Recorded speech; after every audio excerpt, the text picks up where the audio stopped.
يفقهوا قولي رب زدنا علما وارزقنا فهما اللهم لا سهل إلا ما جعلته سهلا وأنت تجعل الصعب إذا شئت سهلا. Hadirin dan hadirat yang dirahmati oleh Allah Subhanahu wa taala,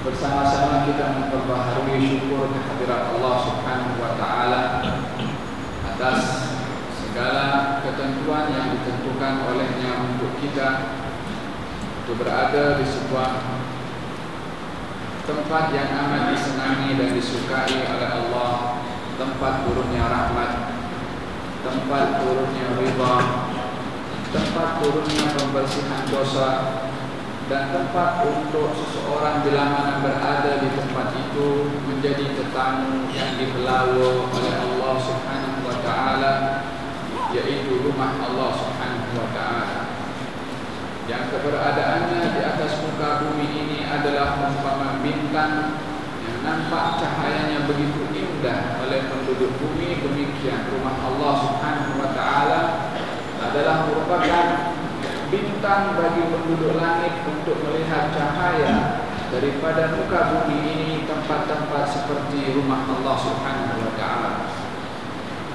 Berada di satu masa yang kebiasaan pada masa seumpama ini Nabi kita Nabi Muhammad sallallahu alaihi wasallam memakmurkan masa seumpama ini untuk berzikir kepada Allah Subhanahu wa taala.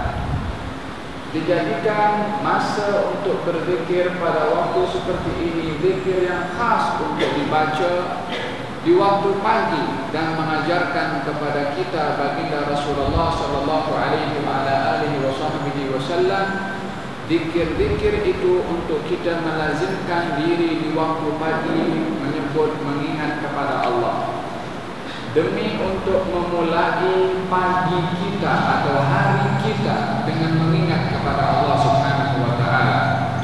Seperti mana menjadikan untuk kita zikir-zikir yang khas di waktu petang, agar supaya siang kita itu juga diakhiri dengan kita mengingati kepada Allah Subhanahu wa taala. Mengkhaskan atau menentukan zikir yang khas selepas terbenam matahari, agar supaya kita memulai malam kita dengan mengingat kepada Allah Subhanahu wa taala, dan juga menentukan bacaan amalan yang khas pada penghujung malam sebelum terbit fajar, agar supaya kita mengakhiri malam kita dengan mengingati kepada Allah Subhanahu wa taala, sehingga hari kita yang dimulai dengan pagi dan diakhiri dengan terbenam matahari dimulai dengan berzikir, diakhiri dengan berzikir. Malam kita yang dimulai dengan terbenam matahari dimulai dengan mengingati Allah dan diakhiri dengan terbitnya fajar dengan kita juga mengingati kepada Allah. Maka siang dan malam kita berada dalam malam dan siang yang hati dan minda kita mengingat kepada Allah Subhanahu wa taala. Fadzakir fa inna dzikra tanfa'ul mu'minin. Ingatlah atau saling ingat mengingatkan di antara kamu, sesungguhnya peringatan itu membawa manfaat bagi orang-orang yang bertadabbur, ingin ingat mengingati satu dengan yang lain untuk mengambil peluang daripada masa yang dimakmurkan oleh Nabi kita seperti ini dengan berzikir mengingat kepada Allah Subhanahu wa taala, bersempena juga dengan hari di mana hari ini adalah merupakan hari yang menjadi saksi akan turunnya Al-Qur'anul Karim, yaitu pada 17 Ramadan, merupakan hari pertama diturunkan oleh Allah Subhanahu wa taala Al-Qur'an Al-Karim.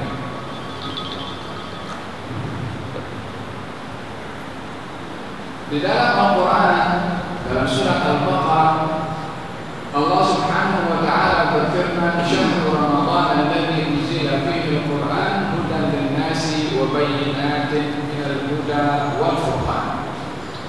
Bulan Ramadan, bulan diturunkan Al-Quran sebagai hidayah bagi seluruh manusia dan juga sebagai pemberi penjelasan di antara hidayah dan juga untuk memisahkan di antara yang hak dan juga yang batil. Bila mana turunnya Al-Quran Al-Karim berlaku di bulan Ramadan.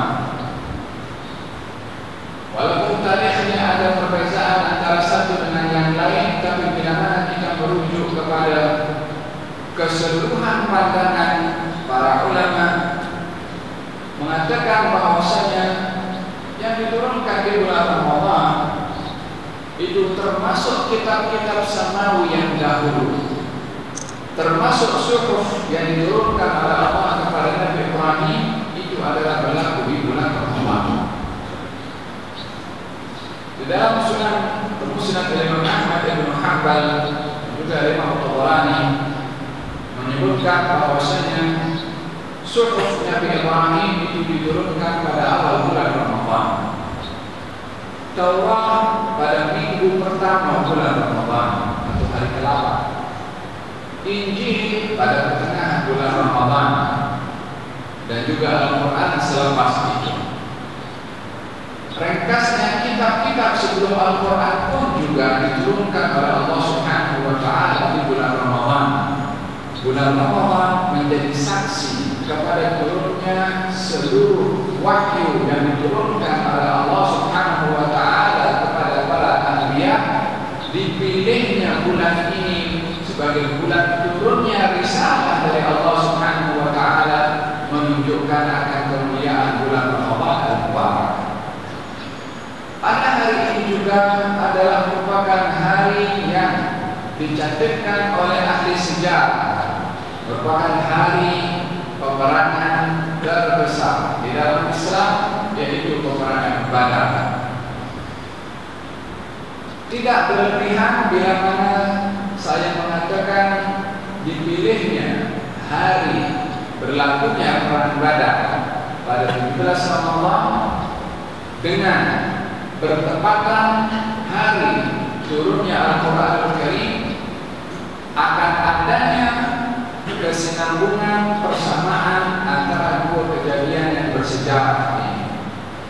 Walaupun terdapat kejadian-kejadian yang lain di bulan Ramadan seperti Fathu Makkah yang juga berlaku di bulan Ramadan pada tahun ke-8 daripada hijrahnya Nabi Sallallahu Alaihi Wasallam, yang pada bulan itu juga, pada hari dibukakan kota Mekah itu juga adalah merupakan hari bersejarah tentang turunnya firman Allah Subhanahu wa Ta'ala, Innallaha ya'murukum an tu'addul amanati ila ahliha.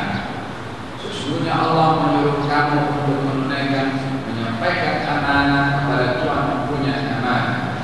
Ayat ini turun bertepatan dengan keluarnya Nabi Muhammad sallallahu alaihi wasallam daripada tangga pintu Ka'bah. Ketika turun, baginda membacakan Innallaha ya'murukum an tu'addul amanat ila ahliha. Allah menyuruh kamu untuk menyampaikan amanah kepada Tuhan yang punya amanah. Walaupun ayat ini mempunyai sebab nuzulnya, yaitu kunci yang diambil oleh Sayyidina Ali dengan cara paksa kepada Utsman daripada Utsman dan Talha yang enggan untuk menyerahkan kunci Ka'bah kepada Nabi Muhammad sallallahu alaihi wasallam, karena baginda memintanya untuk menjatuhkan dan mengeluarkan 360 berhala yang berada di dalam Ka'bah pada waktu itu.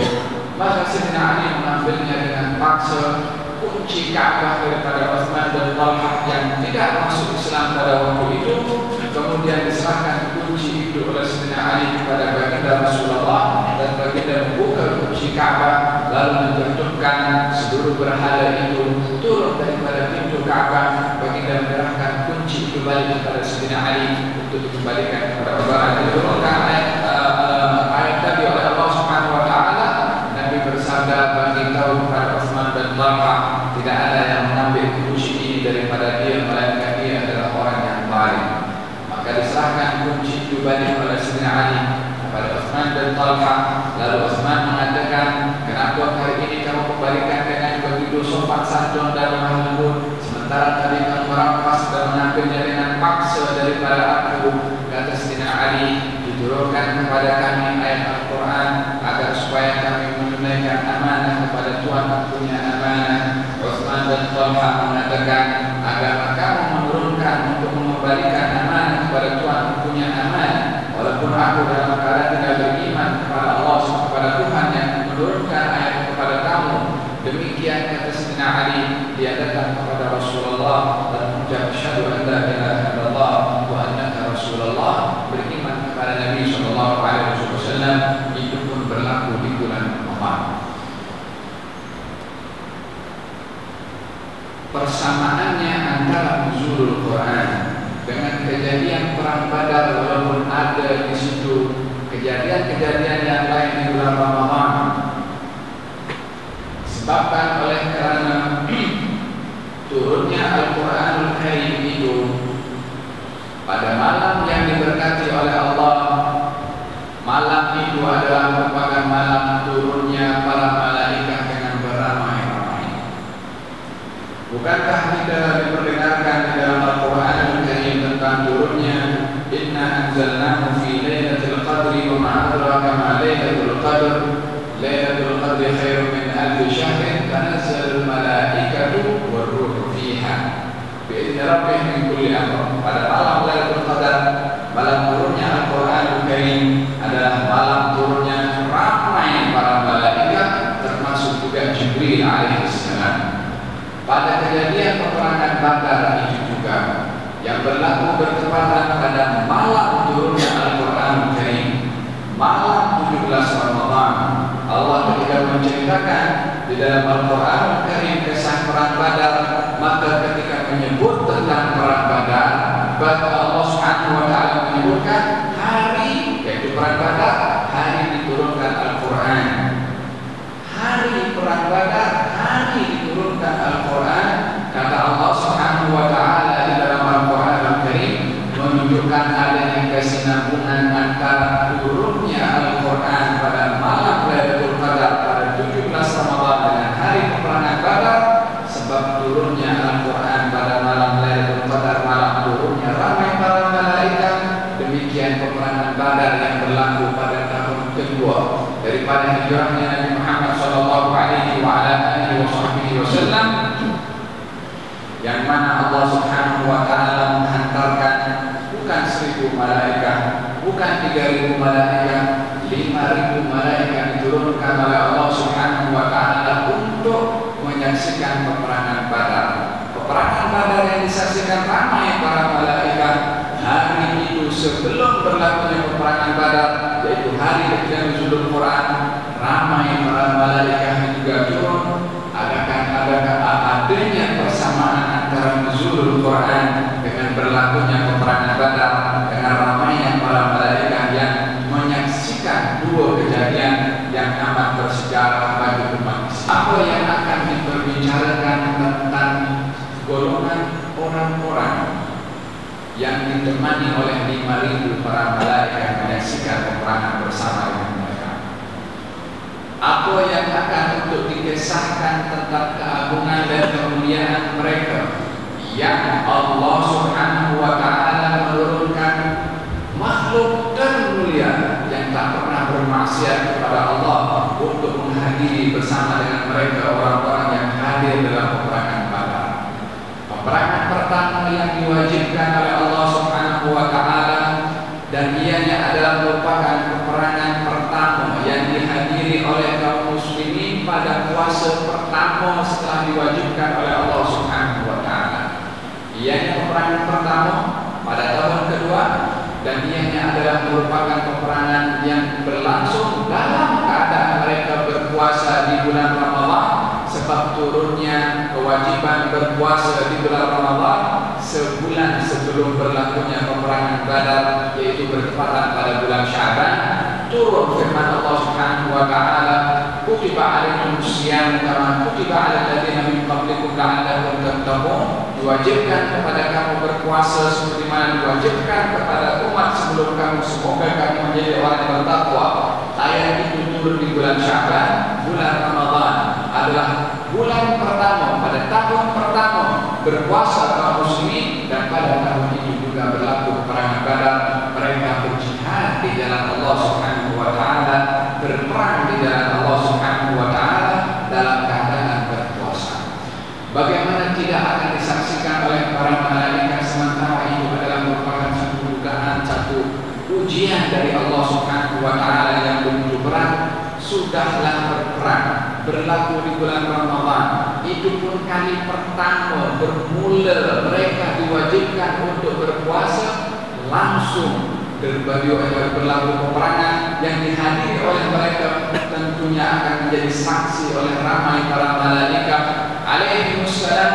Demikian kejadian bersejarah itu menjadi kenangan kepada kaum muslimin, tidak melihat kepada seseorang sahabat yang dia hadir dalam peperangan Badar, melainkan akan disebutkan di situ karena Badriyan, dia adalah orang yang hadir dalam perang Badar.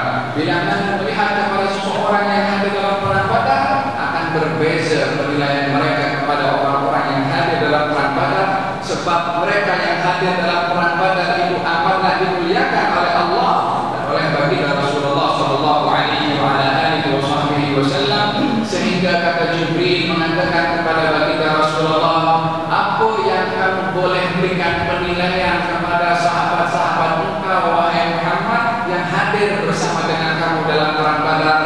Nabi menjawab, mereka adalah orang-orang yang the best, yang paling bagus, yang paling mulia, yang paling baik. Kata Jibril mengatakan, demikian kami para malaikat daripada sekian ramai para malaikat yang diciptakan oleh Allah Subhanahu wa taala yang hadir dalam perang Badar, mereka ini adalah para malaikat yang the best, seperti mana sahabat-sahabat kamu yang hadir dalam perang Badar adalah mereka orang-orang yang terbaik. Demikian malaikat pun diistimewakan oleh Allah Subhanahu wa taala dengan menyaksikan pada perang Badar, seperti mana kaum muslimin yang hadir dalam perang Badar itu diistimewakan oleh Allah Subhanahu wa taala. Dalam hadisnya baginda Rasulullah sallallahu alaihi wasallam bersabda, wahai ahli Badar, buatlah apa saja yang kamu nak buat, sesungguhnya Allah sudah mengampunkan semua dosa kamu. Wahai ahli Badar, buatlah apa saja yang kamu nak buat, sesungguhnya Allah Subhanahu wa taala sudah mengampunkan kepada dosa-dosa kamu. Sehingga bila mana sebahagian daripada as-sahabat melakukan perkara yang bercanggah dengan apa yang sudah ditetapkan, maka mereka bila mana melihat ini adalah orang yang dalam perang Badar, hadir dalam perang Badar, penilaian mereka itu berbeza. Mungkin saja ini adalah perbuatan yang sudah diampunkan oleh Allah Subhanahu wa taala. Hatib bin Abi Balta'ah yang menulis surat kepada orang-orang Quraisy ketika baginda Rasulullah ingin membuka kota Mekah pada waktu itu, maka dia menghantarkan surat melalui salah seorang Quraisy agar supaya keluarganya yang berada di Mekah itu dilindungi. Maka dia memberitahukan akan kedatangan Rasulullah, yang mana Rasulullah ketika ingin datang ke kota Mekah pada waktu itu tidak ingin diketahui oleh sesiapapun juga, ingin datang secara mengejut pada waktu itu.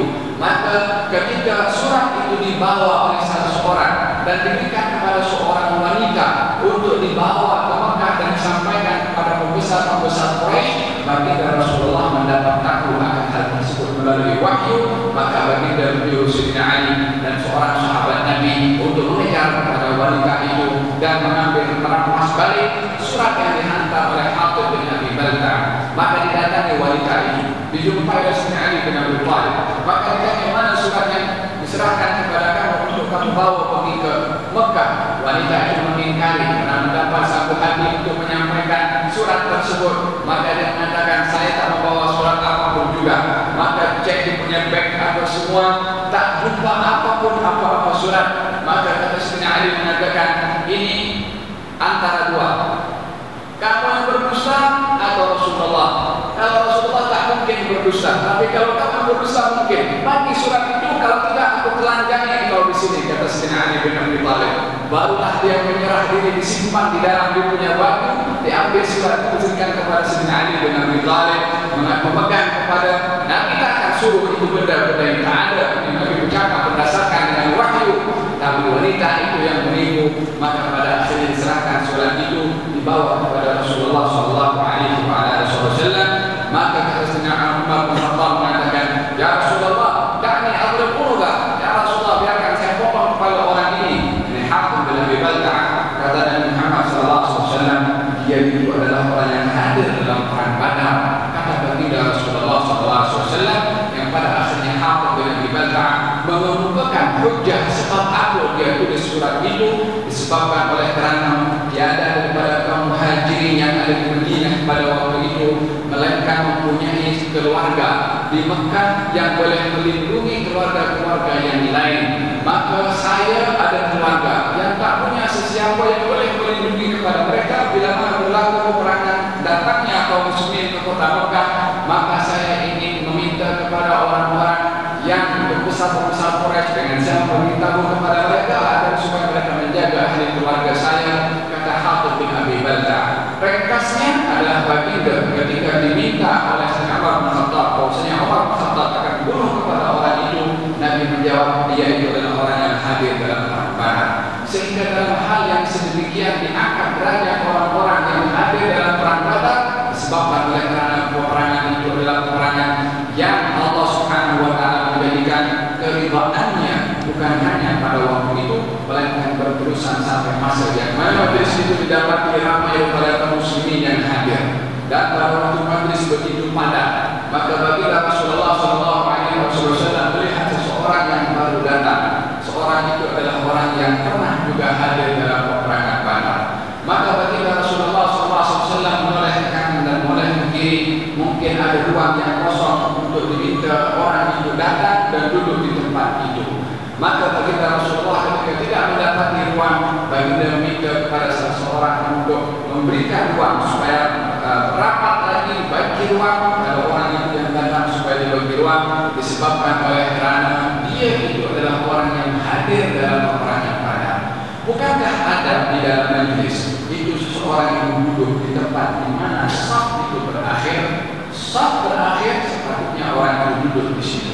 Tapi baginda Rasulullah SAW yang mempunyai konsep yang juga konsep bahagia daripada adab daripada al-majlis, anzilun nasa manazilahum, tempatkan orang itu tepat kepada tempatnya walaupun dia datang lambat, tapi oleh kerana orang itu mempunyai kedudukan yang patut untuk diutamakan, dimuliakan, dikedepankan, maka baginda Rasulullah konsep yang kedua adalah anzilun nasa manazilahum, menempatkan orang tepat kepada tempatnya. Dalam sebuah majlis juga yang sama pada waktu itu, baginda Rasulullah SAW ketika menyampaikan tausiahnya melihat seorang bernama Jarir bin Abdullah berada di depan pintu sana, menoleh ke kanan dan menoleh ke kiri, tidak juga menjumpai ruang untuk dia duduk hampir dengan Nabi SAW. Nabi pun menoleh ke kanan dan menoleh ke kiri juga, ingin bagi isyarat supaya seorang daripada mereka ini paham isyarat Nabi untuk bagi ruang kepada Jarir bin Abdullah. Tapi masa itu tak ada yang paham. Nabi SAW ambil itu serban lalu dilemparkan kepada Jarir bin Abdullah. Kalau duduklah kamu di atas alas serbanku ini, kata Nabi SAW. Maka diambillah serban itu oleh Jarir bin Abdullah, lalu dicium oleh Jarir bin Abdullah dan memberitahukan, ya Rasulullah, semoga Allah memuliakan kepada kamu seperti mana kamu memuliakan kepada aku. Nabi SAW berbuat seperti itu. Kenapa? Setelah majlis itu selesai, baru Nabi bersabda kepada sahabat setelah ditanya apa sebab dia bagi serbannya. Nabi bersabda, idza ja'akum karimun qaumin fa'akrimu. Bila mana datang kepada kamu seorang yang mempunyai kedudukan di kaumnya, pada bangsanya, di kampungnya sana, dia adalah orang yang mulia, orang yang berkedudukan, muliakan dia itu supaya dia mendapatkan bahagia seperti mana dia di kampungnya. Hak kata Nabi SAW, muliakan orang yang dimuliakan oleh kaumnya. Yang zaluna manazilahum, menempatkan orang tepat kepada tempatnya. Wahak adalah sikap Nabi SAW dalam aturan majlis. Di antara yang dimuliakan oleh Nabi adalah orang yang hadir dalam perang Badar. Seorang yang diperintah oleh Nabi untuk memberikan ruang untuk seorang yang hadir dalam perang Badar itu, maka mereka yang ada di hadapan baginda Rasulullah mempunyai suara di dalam hati yang kurang selesa, yang kurang senang.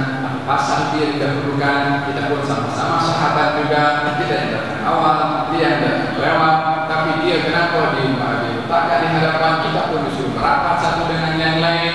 Maka suara yang masih bermain dalam hati sebahagian para sahabat pada waktu itu ingin mengetahui apa rahasia Nabi berbuat seperti itu. Turun firman Allah Subhanahu wa taala,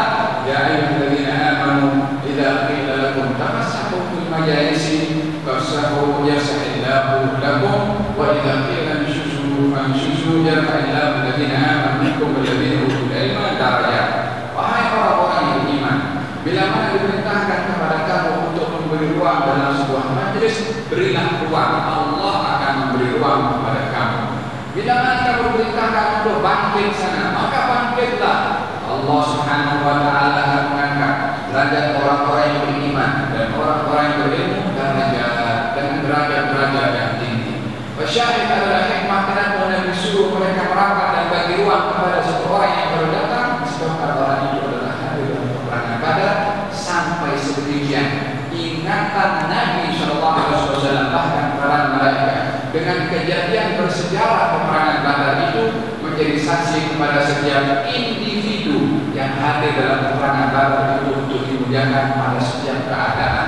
Demikian keadaan yang berlaku kepada para sahabat Nabi SAW yang hadir dalam karena ia adalah merupakan peperangan pertama di mana kaum muslimin pada waktu itu bukan hanya mengorbankan tenaganya, bukan hanya mengorbankan hartanya, bukan hanya mengorbankan apa saja yang mereka miliki, bahkan mengorbankan kehendaknya, kemauannya, keinginannya untuk diserahkan keinginan dan kemauan mereka kepada keinginan dan kemauan Nabi Muhammad SAW. Seleranya diserahkan kepada selera Nabi Muhammad SAW melalui beberapa ungkapan para sahabat daripada kaum muhajirin, Sayyidina Abu Bakar dan Sayyidina Umar dan Miqdad bin Aswad yang menyampaikan pandangannya kepada baginda Rasulullah ketika bermusyawarah untuk meneruskan peperangan itu atau tidak. Mereka menyerahkan keinginan mereka kepada apa yang diingini oleh Nabi Muhammad SAW. Demikian komen daripada orang-orang Ansar yang mempunyai perjanjian awal dengan Nabi SAW untuk memberikan jaminan pertolongan dan pembelaan kepada baginda Rasulullah kalau baginda berada di kota Madinah mengikut perjanjian Bai'atul Aqabah. Dalam perjanjian itu mereka berjanji untuk membela kepada Nabi kalau Nabi sampai ke kota Madinah. Akan tetapi kali ini sudah berada di luar pagar kota Madinah, berada di tanah Badar di luar kota Madinah. Adakah masih berkeraskan dengan perjanjian Bai'atul Aqabah? Pembelaan itu hanya akan berlangsung ketika Nabi berada di kota Madinah sementara berada di luar Madinah sekarang ini. Maka baginda Rasulullah menunggu pandangan daripada orang-orang Ansar. Bangunlah seorang bernama Sa'ad bin Mu'adz yang pada waktu itu masih berusia dalam usia yang sangat muda, yang mana beliau ketika meninggal dunia dikatakan oleh baginda Rasulullah SAW lagat sungguhnya ketika meninggal dunia ihtazza arsyur rahman, adalah bergegar arsy Allah Subhanahu wa taala ketika meninggalnya Sa'ad bin Mu'adz. Baginda Rasulullah ketika memakai baju atau memegang sebuah kain yang begitu lembut dan indah kain itu, baginda ketika memegangnya mengatakan lam nadir Sa'ad bin Mu'adz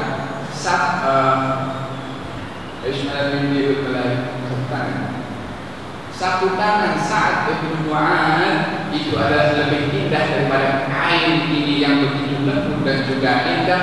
Diingat oleh Nabi SAW sapu tangan Sa'ad bin Mu'adz yang memberikan satu komitmen kepada baginda Rasulullah ketika bermusyawarah dalam peperangan Badar, mengatakan, ya Rasulullah, apa yang kamu sedang tunggu untuk melangsungkan kehendak itu? Adakah menunggu sikap kami daripada orang-orang Ansar yang pernah berbaiat kepada kamu pada Bai'atul Aqabah untuk membela kamu ketika berada di Madinah sementara kita sekarang berada di luar Madinah? Adakah kamu ingin bertanya bagaimanakah sikap kami? Isma Rasulullah, dengarkan wahai Rasulullah, kami beriman kepada engkau, kami akan perangi sesiapa yang memerangi kepada engkau. Apa sebabnya kami tak kisah siapa yang kamu perang, kami perangi juga.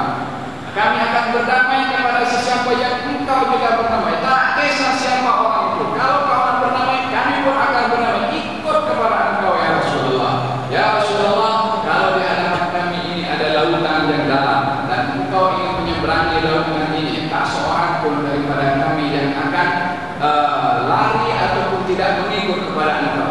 Nahnu harbun liman harabta wa silmun liman salamta. Kami akan berdamai kepada siapa yang berdamai dan akan memerangi kepada sesiapa yang kau perangi. Ya Rasulullah, di antara kami orang-orang Ansar ada ramai yang tak ikut bersama dengan engkau dalam peristiwa ini, sebab mereka tak tahu kalau engkau keluar untuk berperang, karena awalnya keluar Nabi itu hanya untuk mengambil rampak, untuk merampas harta yang dibawa oleh Abu Sufyan. Ya Rasulullah, kalau mereka tahu apa yang kamu niatkan untuk keluar ini berperang, maka takhallafa minna ahad, tak seorang pun daripada kami yang tak ikut dengan engkau dalam peperangan ini. Ya Rasulullah, khudh ma syi'ta wa truk ma syi'ta. Ya Rasulullah, ambil apa saja yang kau suka, tinggalkan apa saja daripada apa saja yang kami miliki yang kau tak suka. Ambil apa yang mau, tinggalkan apa yang tak mau. Dan demi Allah, yang kau ambil daripada kami lebih kami sukai daripada apa yang kau tinggalkan untuk kami.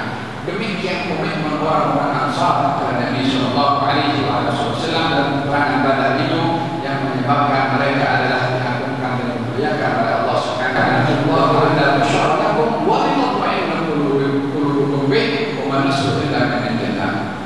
Allah tidak memberikan kemenangan kepada kamu dalam peperangan Badar itu melainkan satu kabar gembira dari Allah untuk kamu, wa litatma'inna qulubukum bih, dan agar supaya hati kamu itu mantap, yakin, tetap dengan Allah Subhanahu wa Ta'ala, karena pertolongan itu hanya datang daripada Allah Subhanahu wa Ta'ala. Hadirin hadirat yang dirahmati oleh Allah Subhanahu wa Ta'ala, peperangan Badar merupakan peperangan terbesar di antara 27 peperangan yang berlaku di zaman Nabi Muhammad sallallahu alaihi wasallam, yang mempunyai arti bersejarah dalam kehidupan kaum muslimin. Kita berdoa kepada Allah Subhanahu wa Ta'ala dengan peristiwa nuzulul Quran yang menjadi saksi akan turunnya ramai para malaikat, dan peristiwa peperangan Badar yang dimuliakan oleh Allah Subhanahu wa Ta'ala.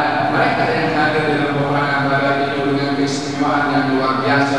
Kita memohon kepada Allah Subhanahu wa Ta'ala, moga-moga dengan hari nuzulul Quran dan hari peperangan Badar ini, moga-moga Allah Subhanahu wa Ta'ala muliakan kita dengan Quran dan muliakan kita dengan cinta kepada orang-orang ahli Badar. Bila mana kejadian Badar menjadi saksi kepada mereka yang hadir, kita juga mengingati akan hari kejadian itu dan mereka orang-orang yang hadir, agar supaya kita dapat dihubungkan bersama dengan mereka sehingga mendapat kemuliaan dari Allah Subhanahu wa Ta'ala. Allahumma hdina bi hudak waj'alna mimman yasha'u fi Allah wa la tudhilna waliyan siwa wa la taj'alna mimman khalaqa amraka wa 'asaq. Hasbunallahu wa ni'mal wakeel wa la hawla wa la quwwata illa billahi al-'aliyyil 'azim. Allahumma jam'ana hadha jam'an marhuman wa tafarraqna min ba'dihi tafarruqan ma'suman wa la taj'alna wa la minna wa la hawalina syaqiyyan wa la mahruman bi rahmatika ya arhamar rahimin ya arhamar rahimin. Sallallahu ala sayyidina Muhammadin wa ala alihi wa sahbihi wasallam. Walhamdulillahi rabbil alamin. Saya ingatkan untuk saya sendiri dan hadirin yang tak ada kesibukan selepas ini untuk meneruskan berada di masjid sampai terbit matahari dan sholat 2 rakaat isya, agar supaya mendapat fadilah ganjaran haji dan umrah secara sempurna sebagaimana diberitahukan